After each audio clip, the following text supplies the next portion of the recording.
네, 오늘은 하나님의 사람에게 찾아온 위기라는 제목으로 같이 은혜 나누기 원합니다. 하나님의 사람은 이제 13장에 이 여로보암에게 하나님의 경고와 말씀을 전하고 하나님의 놀라운 이적도 보여준 이후에 자신의 길을 따라 돌아갔습니다. 그런데 베델에 사는 한 늙은 선지자가 그가 돌아가는 길을 그 아들들을 통하여 바라본 이후에 그를 쫓아가서 그에게 자신의 집에서 함께 유하며 음식을 먹고 쉴 것을 권고하는 장면이 오늘의 본문입니다.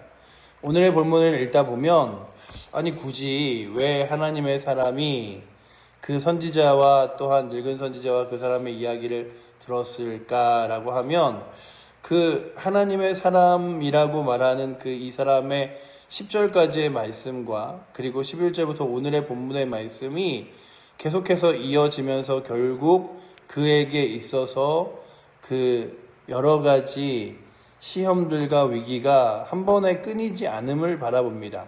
왕이 붙잡았을 때도 그가 거절했어요. 왕이 붙잡았을 때도 하나님이 나로 하여금 이곳에서 아무것도 물도 차도 마시지 말고 오는 길로 그대로 돌아가지도 말고 돌아가라 라고 말씀하셨다라고 말했지만 그 이야기를 이제 이 늙은 선지자에게도 하죠. 이 늙은 선지자가 그 말을 타고 앉아서 달려 그 나귀를 타고 따라가는데 그가 상수리나무 아래 쉬고 있었음을 오늘 성경이 기록하고 있죠. 그러면서 오늘도 우리가 다시금 바라보는 건 하나님의 사람, 믿음의 사람들이 하나님의 일들을 감당하거나 삶을 살아가야 할 때 어떤 것들을 가지고 살아가야 할까를 다시금 생각하게 됩니다. 유혹, 시험, 그리고 또한 나를 향한 여러 가지 위기들은 단 한 번 그 일들을 이기고 또한 단 한 번 그것들을 승리했다고 해서 그 유혹이 우리 가운데 뿌리 뽑혀지거나 아니면 사라져 버리는 것이 아님을 기억합니다. 우리를 사단은 끊임없이 공격하고 끊임없이 유혹하고 끊임없이 우리를 흔드는데 우리가 보기에는 이제 뭐 주일날 예배 드리는 거 아니면 내가 주를 위해 살아가는 거 이제 늘 당연한 일이야 라고 말하지만 그럼에도 불구하고 지속적으로 내 마음에 유혹하고 시험이 있게 하고 어려움이 있게 하는 게 사단의 계략이며 계획입니다. 그래서 가장 먼저 오늘 본문을 보며 안타까운 건 그가 그의 길을 끝까지 쉬지 않고 걸어갔다면 이 늙은 선지자를 만나지 않았을 텐데 오늘 본문에 있는 베델에 있는 한 늙은 선지자가 그를 쫓아갈 때 그는 중간에 좀 쉬고 있었어요. 상수리 나무 아래 쉬고 있었습니다. 보시면 이렇게 기록하고 있죠. 우리 14절 말씀 한번 같이 읽어보도록 하겠습니다. 하나님의 사람을 뒤따라가서 상수리 나무 아래 앉은 것을 보고 이르되 그대가 유다에서 온 하나님의 사람이냐 대답하되 그러하다. 아멘. 우리가 믿음의 길을 걸어갈 때에 이 정도면 괜찮아. 이 정도면은 내가 잘해서 좀 쉬어도 돼.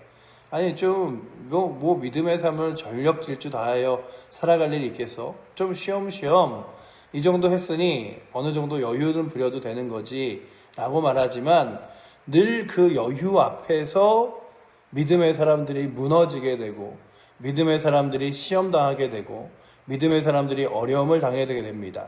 성경에도 보면 믿음의 사람들이 여러 가지 어려움 당할 때에 그것이 그 정말 큰 위기와 어려움들 앞에서 있었던 게 아니라요. 그 어려움과 위기를 잘 이겨낸 이후에 마치 오늘 하나님이라 사람이라고 말하는 이가 왕에게 거절한 이후에 이 정도면 그래도 하나님 말씀 잘 순종했어. 이제 잘 돌아가야지. 그리고 누가 나를 쫓아오겠어. 누가 나에게 다시금 유혹하겠어. 난 왕도 거절한 사람인데 이럴 수 있어요. 그런데 오늘 우리가 읽은 이 성경 말고 여호수아서에 보면 늘 우리가 보지만 여리고성을 무너뜨린 이후에 그들은 하나님에게서 주신 그 여리고성에 대한 승리도 만끽하지만 자신들에 대한 그런 이렇게 충분히 우리가 이제 이 가나안 땅 전체를 정복할 수 있어라고 하는 교만함도 같이 싹 틔우게 됩니다. 그래서 그 앞에 이제 여리고성을 무너뜨리고 아이성을 바라보니 너무나 작은 성이에요. 아유 이거는 기도할 필요도 없고 아니 이거는 우리가 전력 다해서 싸울 필요도 없이 그냥 몇몇의 사람들만 보내서 저 아이성을 무너뜨리면 되는 거 아닐까? 라고 스스로 이야기한 이후에 여호수아에게도 그런 이야기를 하자 여호수아도 하나님 앞에 무릎 꿇거나 기도하지 않고 몇몇의 사람만 보내죠. 그들에게 여리고성을 무너뜨린 건 굉장히 상징적인 일이었습니다.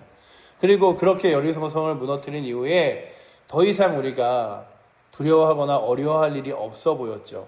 하지만 그 앞에 아주 작은 성과 같은 아이성이 기다리고 있었음을 봅니다. 다윗도 자신의 인생 가운데 여러 나라들과 전쟁하여 싸우고 또한 하나님의 거룩한 일들을 감당한 이후에 야 이제 나는 조금 쉬어도 돼. 그리고 이제 요압을 보내고 많은 군대 지휘관들을 보내며 나까지 가서 싸울 필요 없어 라고 말하며 그가 군대를 다 보내고 홀로 자신의 왕궁에 남아있을 때에 옥상에서 우리아의 아내 밧세바를 바라보게 되죠. 그리고 그의 마음 가운데 정욕과 그리고 죄악이 물일 듯이 일어나서 밧세바를 불러갔고 또한 동침한 이후에 그가 그 죄를 덮으려고 무엇을 하냐 하면 우리아를 부르죠. 우리아를 불러서 우리아에게 너 아내랑 같이 가서 좀 쉬어. 너무 열심히 일했잖아. 그때 다윗의 마음에 뭐가 화가 나냐면 그 사람이 그렇게 쉬지 않는 거예요. 그리고서는 집으로 보냈는데 그가 집에 들어가지 않고 성전 그 입구 벽에서 이렇게 기다리며 벽에서 기대어 잠을 잡니다. 아니 왜 들어가 쉬려니까 왜 쉬어? 그랬더니 사실 그런 거죠. 내 동료들은 다 같이 나가서 싸워서 전쟁하는데 나 홀로 이렇게 쉴 수가 없다. 그리고 한 번을 더 보냈는데 그가 또 그렇게 나 홀로 쉴 수 없다라고 하면서 집에 들어가지 않는 것을 보며 그의 손에 무엇을 들리냐 하면 요압에게 모든 사람이 다 전쟁터에 나아갈 때에 우리아로 하여금 가장 먼저 전쟁터에 나가고 우리아가 이제 적군과 가까워졌을 때 나머지 군사는 빼라. 이런 요청을 해서 우리아를 결국 죽게 만드는 그 교만한 일을 다윗이 벌이죠. 그 시작점은 무엇이냐 하면 아유 이제 나는 좀 쉬어도 돼. 이제 좀 여유 부려도 돼. 이제 좀 괜찮아도 돼. 라고 하는 거예요. 이 나라도 아유 이제 우리 너무 열심히 지내왔잖아. 일주일에 6일씩이나 열심히 일하고 그리고서는 뭐 이렇게 지내왔잖아. 이제는 뭐 4.5일 쉬어도 되고 예전에 그렇게 열심히 일하지 않아도 되고 좀 쉬어도 되지 않을까? 신앙생활도 좀 더 여유 부려도 되지 않을까? 라고 할 때에 그때 우리 가운데 다시금 위기가 찾아옴을 봅니다. 왜냐하면 악한 사탄 마귀는 우리를 끝까지 추격하는데 결코 포기하지 않기 때문입니다. 이 하나님의 사람이 상소리 나무 아래 쉬지 않았더라면 어땠을까? 라고 하는 마음 아픔이 있어요. 또 하나 그가 이제 그럼에도 불구하고 거절합니다. 하나님께서 물도 떡도 먹지 말고 있는 곳에서 그대로 돌아가지도 말라고 말씀하셨다라고 말할 때에 그 늙은 선지자가 무엇이라고 말하냐 하면 거짓을 말해요. 아유 우리 같이 하나님 섬기는 사람이잖아. 그리고 당신에게 하나님의 사람 하나님 천사가 나타나서 말했듯이 나에게도 말했어. 그래서 내가 이렇게 쫓아온 건데 쉬고 같이 먹으라고 말했어 라고 하는 유혹으로 다가옵니다. 그래서 보시면 오늘 말씀에 18절에 이렇게 기록하고 있죠. 우리 18절 말씀 한번 같이 읽어보도록 하겠습니다. 그가 그 사람에게 이르되 나도 그대와 같은 선지자라. 천사가 여호와의 말씀으로 내게 이르시기를 그를 내 집으로 데리고 돌아가서 그에게 떡을 먹이고 물을 마시게 하라 하였느니라 하니 이는 그 사람을 속임이라. 아멘. 마치 같이 그 일을 해도 되는 것처럼 늘 이렇게 신앙생활을 하면서 가장 우리를 쉽게 넘어지게 하는 사람 중에 하나가 누구냐 하면 함께하는 믿음의 사람들이에요. 아유 괜찮아. 아유 좀 여유 좀 부려도 돼. 아니 뭐 어떻게 그렇게 우리가 다 믿음 생활만 하고 지내. 아니야. 아유 그러면서 나는 뭐 하나님의 사람 아닌가? 나는 교회 안 다니나? 나는 신앙생활 안 하나? 뭐 이런 것들 있잖아요. 특별히 뭐 전에도 한번 말씀드린 적이 있지만 늘 가장 믿음의 사람들이 회사에 다니면서 어려운 일 중에 하나가 믿음의 사람들이 공격할 할 때예요. 제 친구도 이렇게 교회에서 예배를 드리며 나 이제 그런 이렇게 여러 가지 접대를 위해서라도 술을 마시지 말아야겠다 이런 것들을 하는데 회사의 상사가 장로로 피택이 돼서 그래서 장로로 교회에서는 일을 하지만 직장에서는 자신의 마음에 타협을 한 거죠. 그래도 내가 회사에서 어느 정도 직책도 있고 그리고 접대도 해야 되는데 어떻게 술을 안 마시나 그러면서 자꾸만 제 친구에 그러는 거예요. 너 그렇게 사회생활하면 안 돼. 성공 못해. 결국 망가지게 돼. 결국 그 자리에서 내려오게 돼 있어. 뭐 이런 것들로.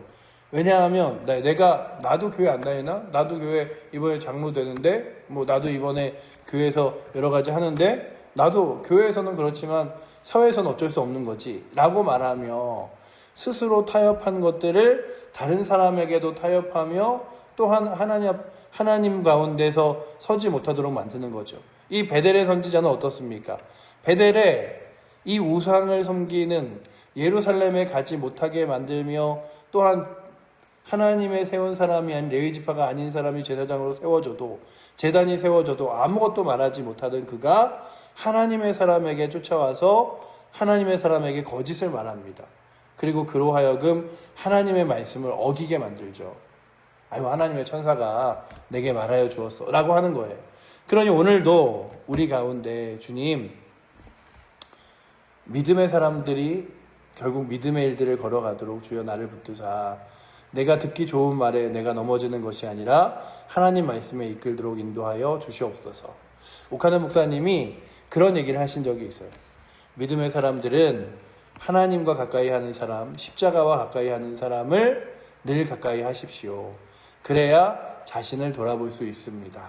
이런 얘기를 하시면서 자신이 어느 선교사님을 만났대요. 근데 선교사님이 재미있는 얘기라고 일화를 얘기하시는데 아내가 옷을 한 벌 사왔대요. 옷을 사왔는데 그 옷 사온 걸 보면서 그걸 왜 새 걸로 사오냐고 중고 파는 데 가서 중고로 샀으면 나머지 돈으로 우리가 선교하는 일에 더 많이 도울 수 있었는데 새 걸로 사면 그거 너무 아깝지 않냐 하는 일들로 서로 티격태격하며 싸웠다는 얘기를 이렇게 오카노 목사님 앞에서 하는데 그 얘기를 들으면서 그래 누군가는 그 옷 한 벌 입는 것도 아껴서 하나님 나라 거룩한 일들을 위하여 살아가려고 하는데 나는 어떻게 살아가는가 그런 생각을 돌아보면서 교회 안에 많은 성도들이 있지만 목사님 사모님 정도면 새 옷 입어야죠. 괜찮은 옷 입어야죠. 제가 어느 교회 목사님이 좀 유명한 교회 목사님이에요. 목사님이 나오셔서 이렇게 다른 교회 앞에서 이렇게 소개받는 자리에서 그 소개하는 목사님이 그랬어요. 이 정도 목사님의 사모님이 이 정도 옷 입고 다니면 안 되죠. 훨씬 좋은 옷 입고 다니셔야죠. 그러니까 사람들은 그래요. 목사님 이제 이 정도면 더 좋은 차 타고 다니셔야죠. 권사님 신앙생활 이 정도 하셨으면 이제 쉬셔도 되죠. 집사님이 뭐 이렇게 열심히까지 할 필요 있나요? 우리가 뭐 안수집사도 아니고 우리가 무슨 뭐 장로도 아니고 그런데 이렇게까지 신앙생활을 해야 되나요? 라고 하는 여러 가지 마치 나를 생각하는 것 같지만 하나님 말씀과 살짝 멀어지게 만드는 이야기들이 있습니다. 그럴 때 오늘도 주님 내가 하나님과 가까이 하는 사람, 믿음으로 서는 사람과 동행하게 하시고 주의 뜻을 따라 믿음의 길을 걸어가게 하여 주시옵소서. 그냥 함께 선지자라고 해서 나로 하여금 하나님 말씀을 어기는 길에 따라가거나 나도 오늘도 믿음으로 걸어갈 길에서 오늘 이 정도는 쉬어도 돼. 열심히 했잖아. 이 정도 멈춰도 돼. 교회들이 그런 거겠죠. 함께 예배 드릴 사람들도 없는데 이제 새벽 예배 안 드려도 돼. 수요일날 몇 명이나 온다고 수요일날 좀 쉬어도 돼.